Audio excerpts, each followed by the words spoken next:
Hi, Abraham. My question is like when your desire gets more and more in life, which is normal to everyone, and you evolve through contrast, why does it seem like some people who, let's say, stay in the same job all the time, same city they live in, it looks all pretty safe and easy. It seems like they have less, no, they have less contrast in life. So it seems like they have a easier life because I don't know, they are not as tired as much, and because they have less contrast. For me, it seems a difference. I'm experiencing different stuff, different businesses, lots of contrast. So am I growing more out of this, and are others not growing? And what happens when you not grow? What happens when you don't experience contrast? Thank you. I like this question a lot. Contrast produces desire, and desire summons energy, and energy is life force, and therefore you're more alive. So the more you explore contrast, the more potential for feeling wonderful you have. You're right.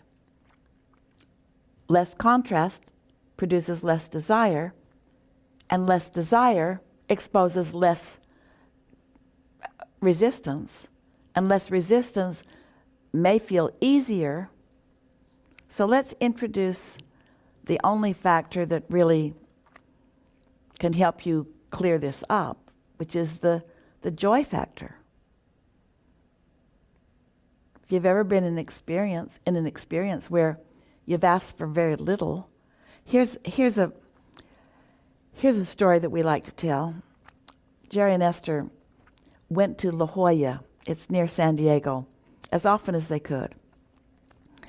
And there's a place that Jerry adored down at the Cove, where he liked to lay with Esther out on these warm rocks. And sometimes the ocean would splash up on them a little bit. It was just a delightful place to be.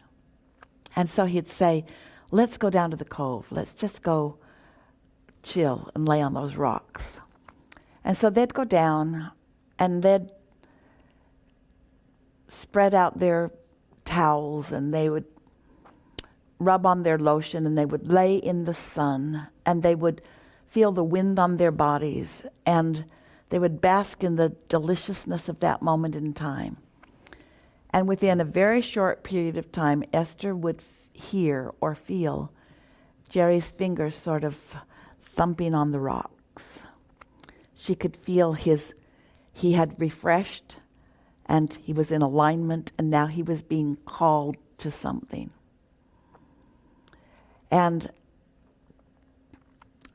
he was being called to the vortex version of things that he'd been asking for. If you ask for less, which is what happens if you draw your focus in and just stay with same thoughts and same people and same ideas and same intentions and same desires, you live less, you flow less. And the way you know that's what you're doing is you become bored, lethargic. You want to sleep more. So what you're looking for is balance. You don't want to be in a frenzy, and you don't want to be bored. And you don't want to have so much to do that your tongue's hanging out, but you don't want to have so little to do that you don't care about getting out of bed. It's about balance. And there's no right or wrong behavior. There's no quota that you're supposed to fulfill, because the emotional response that you feel is in response to the rockets that you've set forth and your relationship with them. If you ask for a lot because of a lot of exposure to contrast in life, and you don't keep up with it, you get overwhelmed and maybe discouraged and all strung out, and that's not good. But if you ask for little, then the energy doesn't flow, and that's no good. Sometimes people have said to us, I think I was happier before I wanted so much because now I'm working too hard. My tongue is hanging out all of the time. And we say, you have to find your balance. You have to find it. So usually that means get too much to do, and then not enough to do, and then too much to do, and then not enough to do, until you discover what your balance is. Interacting with others introduces contrast. You just have to find your way in this. There's no right and wrong amount of any of it.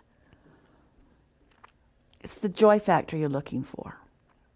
Sometimes it feels so good just to lay down on those rocks for a while and do nothing and just let the delicious sun and the delicious water sprinkle on your body while you just lie there. Sometimes that's the perfect thing to be doing, but not for very long. Sometimes an idea is so compelling that it just wakes you up early in the morning and keeps you going all day long. And then sometimes you go so hard for so long that that's not right for you. The joy factor is diminished when you're out of balance, whether you're out of balance by asking for more than you're allowing, or when you're out of balance because you're not asking for as much as you'd like to allow. You've already set the trend. Your life caused you to create a vortex. You already did step one. Focus on following your bliss. Hey, Abraham. My question is, I'm working with kind of a complex health issue that affects not just me, my kids, and probably all the kids that I work with. And so I sometimes get confused between focus in to the problem and listen, or ignore the problem and it will get bigger. You know, focus on the problem and it will get bigger, or if you ignore the problem, it will get bigger. Sometimes I get confused about that. And I know that my best results are when I truly have a good meditation and I just kind of lighten up, and then I find myself streaming on something that gives me exactly what I was looking for. You know, I know that that exists, but I do get afraid a little bit. Am I focusing too much? Am I ignoring too much? What's the balance there? Well, there's some confusion in what you're offering here, and let's see if we can clear it up. Not focusing on a problem does not perpetuate the problem. Focusing upon the problem perpetuates the problem. So if you really are ignoring the problem, if you're really not focused upon it, and therefore vibrationally accurate around it, you are not perpetuating the problem. That's just basic law of attraction. Now, we have used these words. If there's a problem going on and you don't refocus upon what it is you're wanting, don't worry, the problem will get bigger. In other words, most, when they have a problem, are aware of the problem, and awareness of the problem is focus. So you have to find a way to get on the other end of the stick, or pick up some other stick that is not problematic. People ask this question, and this is basically what you're asking. Abraham, am I supposed to think about what I want when I'm living what I don't want? And we say, if you can think about what you want when you're living what you don't want will go away, and what you do want will be your experience. But sometimes when the trending is really strong about what you don't want, you think you're thinking about what you want, but you're actually only activating a subject and activating it right where it is. So you got to be aware of how you're feeling while you're thinking. It's not so much what you're thinking or saying or doing, it's how you're feeling, because how you're feeling is your true indicator of where your vibration is at, and how well blended the vibration that you've got going on is with your inner being and with the well-being that you're seeking. So you have to feel your way to it. You have to feel your way to it. have awareness of it, and then lie still. Try to quiet your mind. Breathe. Focus on your breathing, which is different than focusing upon the problem. And after you've breathed in and out a few times, then ask yourself, do I feel a little better? Do I feel a little worse? Or do I feel about the same? And as you continue to repeat that, maybe for 20 or 30 minutes, you will be able to tell whether you've readjusted your focus or whether it stayed right where it is. Of course, the more trending that's been going on, the more momentum toward the unwanted, then the more likely you are to continue that. But when you understand how this works, and you have expectation that you can improve the way you feel. Thank you for joining us today on this positive self-discovery journey. To enhance your path to positivity and relaxation, visit our online store, In the Vortex. It's a treasure trove of carefully selected items to soothe anxiety and evoke joy. From Abraham Hicks's all-day inspiring designs to soul-soothing products, In the Vortex supports your journey towards a happier, more fulfilling life. But that's not all. For those of you who love to read and explore even deeper, don't forget to check out our Abraham All Day blog on the In the Vortex website.